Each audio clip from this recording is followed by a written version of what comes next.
দেখো বন্ধুরা, এখানে অনেক তিল লাগানো আছে, চারিপাশে শুধু মাঠ আর মাঠ। ওই যে যেখানে দেখতে পাচ্ছ, ওই যে ওখান থেকে কিন্তু আমরা যেদিন এসেছিলাম, এটা হচ্ছে শিব মন্দির আছে, মুটুকেশ্বর শিব মন্দির।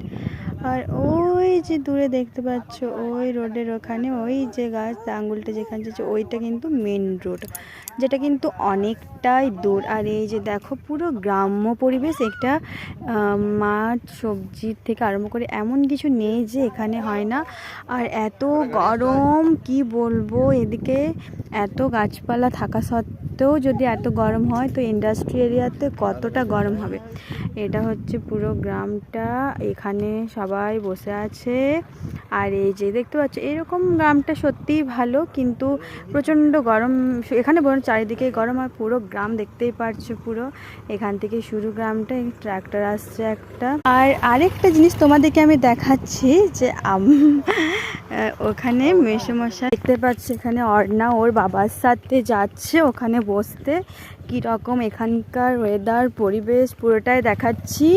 এখানে তো এত গরম, এত গাছপালার মধ্যে দিয়ে এত গরম লাগছে। যখন আমরা বাড়ি যাব তাহলে সেখানে কতটা গরম হবে। এই যে পুকুর আছে, পুকুরের জলটা অনেকটা কম। আর এই যে এই ঝোপটা, ওই দেখো ওইটা ফাঁকাটা, ওইটা হচ্ছে মাসিদের বাড়ি। তো দেখো,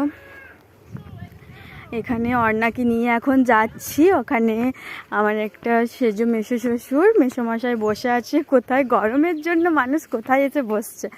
আর এটা হচ্ছে পুরো বাঁশের বাগান, দেখতে পাচ্ছ। আর থাকতে পারা যাচ্ছে না। কাল যে বরযাত্র গেছিলাম, আমাদের যে কি হালত হয়েছে, অবস্থা খারাপ।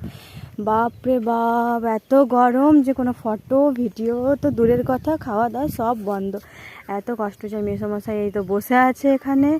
কি অবস্থা। অর্ণা দেখতে পাচ্ছ, অর্ণাকে নিয়ে ঘুরছি। কালকে এত গরম ছিল, গাড়িতে ঠান্ডা ঠান্ডা হাওয়া পাচ্ছি যখন গাড়ি চলছিল, তো তখন সে হাওয়া লেগেছে, আবার গরম ঠান্ডা করে আবার অর্ণা সকাল থেকে একটু ঠান্ডা লেগে গেছে। এই যে বসে আছে এখন এখানে। আর এই বাঁশের বাগান, চারিদিক মাঠ মাঠ মাঠ। সত্যি তোমাদেরকে আমি দেখালাম, এইটুকুই দেখালাম। তো তোমাদেরকে দেখি চেষ্টা করব আজ আমি একটু ভিডিও করার, কারণ এত গরম কিচ্ছু করতে পারছি না।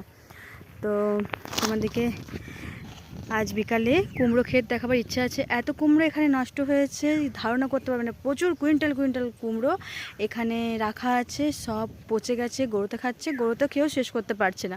এমনকি এখানে কুমড়ো 1 টাকা কেজি দরও বিক্রি হচ্ছে না, এত নষ্ট হয়েছে।